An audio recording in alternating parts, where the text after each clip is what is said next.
श्री स्वामी समर्थ मित्रांनो, माझ्या चॅनलवरती तुमचे खूप खूप मनापासून स्वागत आहे। तर सोमवारी आली नागपंचमी आणि श्रावणी सोमवार।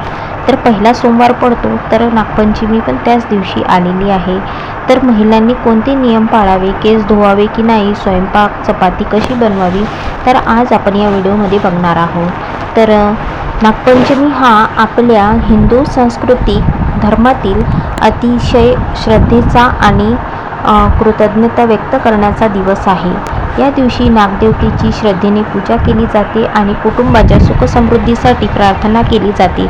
आजच्या या व्हिडिओमध्ये आपण महिलांसाठी नागपंचमीच्या दिवशी पाळल्या जाणाऱ्या महत्त्वाच्या नियम आणि अटी काय आहेत, तर विशेषतः अनेक महिलांच्या मनात काही प्रश्न असतात की नागपंचमीला केस धुवावे की नाही, त्या दिवशी स्वयंपाक कसा करावा, चपाती किंवा पोळी लाटावी की नाही, भाजी चिरावी की नाही, तवा वापरावा की नाही, कोणते पदार्थ करावे, नागदेवतेची पूजा कशी करावी, नैवेद्य काय बनवावा आणि मनोकामनेसाठी कोणती सेवा करावी, कोणती प्रार्थना करावी। तर आज आपण या प्रश्नाचे उत्तर आज या व्हिडिओमध्ये जाणून घेणार आहोत।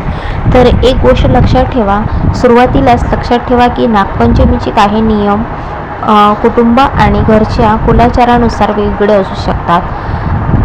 त्यामुळे आपल्या घरच्या परंपरेनुसारच कुलाचारानुसारच त्याचा आदर करावा, त्याचे महत्त्व जाणून घ्यावे आणि तशाच प्रकारे तुम्ही इथे पूजा करावी। तर नागपंचमीची धार्मिक महत्त्व आपल्याला जाणून घ्यायचे आहे की नागपंचमीच्या हा नागदेवतेचे पूजनाचा दिवस आहे।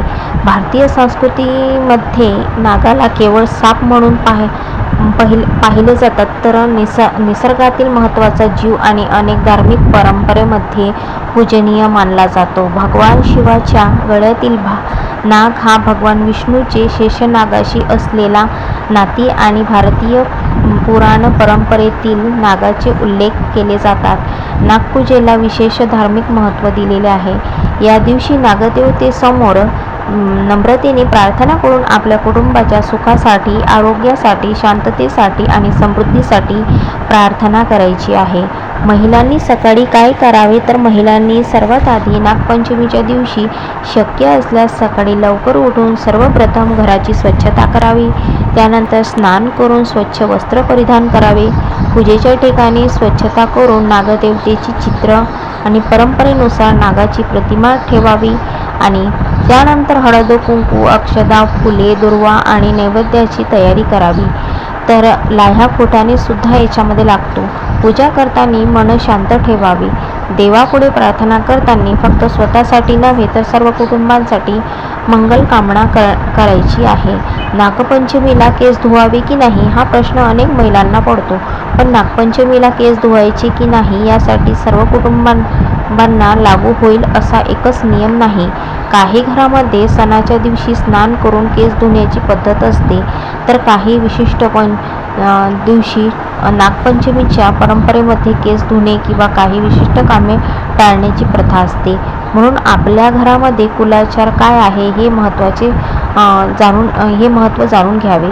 जर तुमच्या घरामध्ये नागपंचमीच्या दिवशी केस धुण्याची परंपरा नसेल तर स्नान करून केस धुवू शकता आणि त्यानंतर जर परंपरेमध्ये जर त्या दिवशी केस न धुण्याची पद्धत असेल तर ती श्रद्धेने पाळू शकता। आपण ज्या घरामध्ये तुम्हाला वर्ज्य असेल त्या घरामध्ये तुम्ही करू नका। जर तुमच्या घरामध्ये चालत असेल तर तुम्ही करू शकता, पण सर्वांसाठी बंधनकारक नियम म्हणजे नागपंचमीला स्वयंपाकघरात काय करायचे आहे।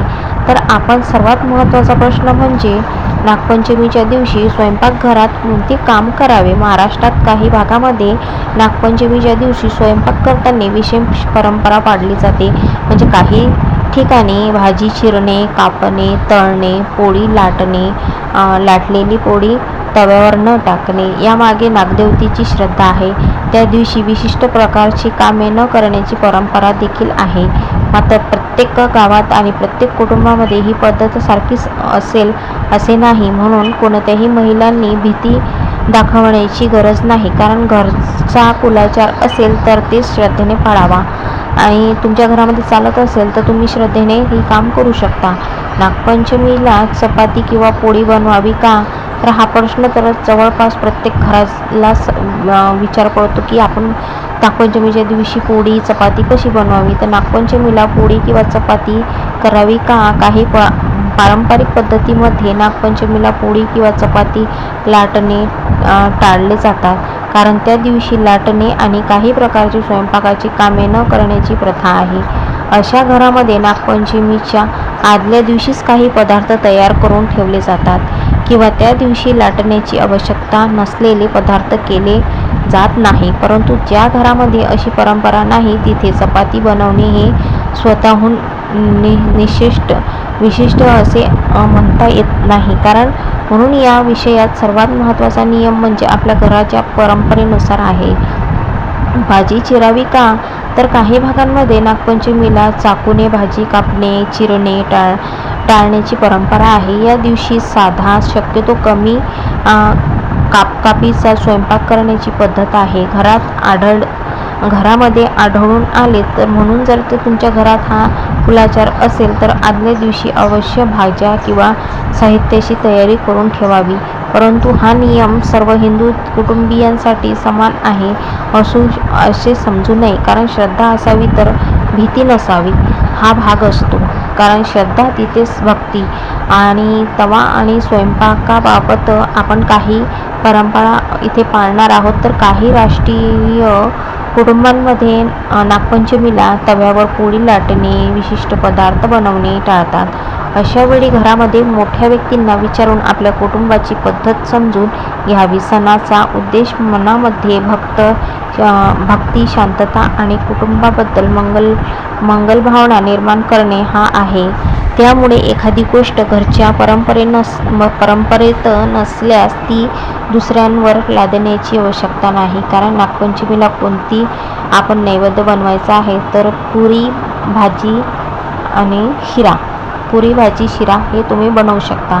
नैवेद्याबाबत प्रदेशांनुसार वेगवेगळ्या परंपरा आहेत. तर आपल्या घरात ज्या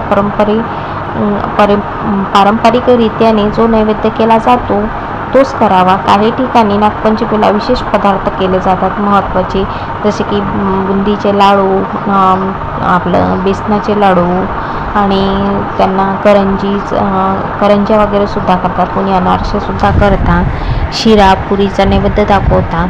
तर नैवेद्य दाखवताना मनामध्ये प्रार्थना करावी की हे नागदेवता आमच्या कुटुंबावर कृपा करा. सर्वांना सुख शांती सद्बुद्धी आमच्या घरामध्ये प्रेम समाधान नांदू दे. नागदेवतेची पूजा करताना आता पूजेची साधी पद्धत पाहूया. सर्वप्रथम पूजा करण्याचे स्थान स्वच्छ करावे. नागदेवचे चित्र घरच्या परंपरेनुसार प्रतिमा ठेवावी. हळद कुंकू अर्पण करावे. अक्षदा अर्पण कराव्यात. फुले आणि दुर्वा अर्पण करावा. नैवेद्य दाखवावा. नैवेद्य दाखवताना मी कालच्या व्हिडिओमध्ये संपूर्ण माहिती सांगितलेली आहे, पण पुन्हा सांगते की नैवेद्य दाखवावा. त्यानंतर धूप दीप लावावं. त्यानंतर नागदेवतेसमोर हात जोडून प्रार्थना करावी. ओम नागदेवताभ्यो नमः असे श्रद्धेने म्हणू शकता. ज्यांना आपल्या घरामध्ये पारंपरिक मंत्र स्तोत्र नागपंचमीची आरती माहीत असेल तर त्यांनी ती म्हणावी. तर आपण या जिवंत नागाला दूध देणे आवश्यक नाही, कारण की ही महत्त्वाची गोष्ट आहे. कोणी समजतो की आपल्याला दिसला म्हणून आपण त्यांना दूध पाजावं. वारुळाच्या बाहेर कोणाला दिसला तर तुम्ही दूध पाजायला जासाल तर असे काम करू नका, कारण हे जीवाशी खेळ होऊ शकतो. नागदेवतेची पूजा घरी प्रतिमा किंवा चित्रांसोबत श्रद्धेने करता येते. निसर्गातील प्राण्यांचा आदर करणे ही देखील आपल्या संस्कृतीतील महत्त्वाची भावना आहे. म्हणून भक्ती करताना प्राण्याची सुरक्षिततेची काळजी घेणे अत्यंत गरजेचं आहे. महिलांनी कोणत्या गोष्टी आवर्जून कराव्या तर महिलांनी नागपंचमीच्या दिवशी काय चांगल्या गोष्टी करायच्या आहेत. तर पहिली गोष्ट म्हणजे घरची स्वच्छता. दुसरी म्हणजे स्नान करून स्वच्छ वस्त्र परिधान करा. तिसरी म्हणजे नागदेवतेची श्रद्धेने पूजन करा. कुटुंबाच्या मांगल्यासाठी प्रार्थना करा.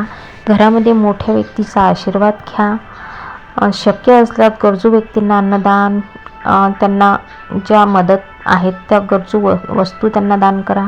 आणि सर्वात महत्त्वाचं म्हणजे मनामध्ये कोणाबद्दल वाईट भावना न ठेवता देवाचे स्मरण करा.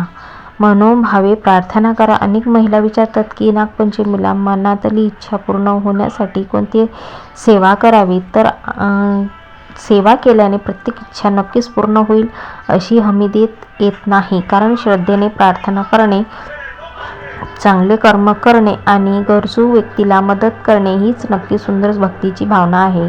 पूजेच्या शेवटी असे म्हणू शकतो की नागदेवता, माझ्या कुटुंबांवर कृपादृष्टी ठेव, आमच्या घरामध्ये सर्वांना आरोग्य, सुख, शांती, सद्बुद्धी दे, माझ्या मनातील योग्य आणि मंगल इच्छा पूर्ण कर, ते होण्यासाठी मला योग्य मार्ग दाखव, माझ्याकडून सदैव चांगले कर्म घडू दे. ही प्रार्थना अत्यंत शांत मनाने करा. नागपंचमीच्या दिवशी कोणत्या गोष्टी टाळायच्या आहेत तर आता आपण काही गोष्टी अनावश्यक वाद टाळा, राग द्वेष टाळा आणि प्राण्यांना त्रास देऊ नका, अंधश्रद्धेवर भीती निर्माण करू नका, दुसऱ्या कुटुंबाची पद्धत चुकीची आहे असे म्हणू नका, आपल्या घरच्या कुलाचारानुसार त्याचप्रमाणे या श्रद्धेने पूजा करा. महिलांसाठी विशेष म्हणजे महिलांनो, नागपंचमी हा फक्त नियमाचा दिवस नाही, तर हा श्रद्धेचा आणि निसर्गाचा आणि कुटुंबाच्या मंगल्याचा प्रार्थना करण्याचा दिवस आहे. केस धुतले किंवा नाही, चपाती केली किंवा नाही, ते यावर भक्तीने मोजमाप होत नाही. तुमच्या मनात श्रद्धा आणि चांगले विचार असतील तर चांगले कर्म यांना अधिक महत्त्व आहे. म्हणून परंपरा पाळताना मनात भीती न ठेवता भक्ती आणि सकारात्मकता ठेवावी, कारण ते जर असली तर तुम्ही कितीही श्रद्धा केली, श्रद्धाभावापासून जर कोणतेही नियम पाळले तर ते अवश्य त्याचा लाभ होईल. जर तुम्ही मनात भीती बाळगून जर कामं केले तर ते पूजा अपूर्ण राहील.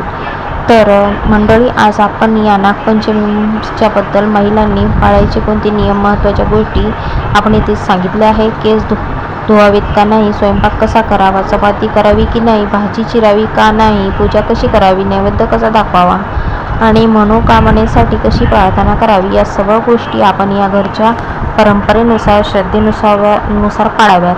नागदेवतेसमोर प्रार्थना करताना एकच भावना ठेवा की सर्वांचे कल्याण हो, सर्वांच्या घरात सुख शांती नांदो. आणि जर तुम्हाला ही माहिती आवडली असेल किंवा हा व्हिडिओ आवडला असेल तर लाईक, शेअर, सबस्क्राईब नक्की करा. आपल्या कुटुंबियांमध्ये भक्तिभावाने हा व्हिडिओ शेअर करा. चॅनलला सबस्क्राईब करा आणि अशाच धार्मिक, आध्यात्मिक आणि सण उत्साहाच्या सविस्तर माहितीसाठी आमच्या चॅनलसोबत जोडून राहा. शेवटी प्रार्थना, नागपंचमीच्या सर्वांना हार्दिक शुभेच्छा. श्रावण महिन्याच्या सुद्धा हार्दिक शुभेच्छा. नागदेवता आपल्या सर्वांवर कृपा करो.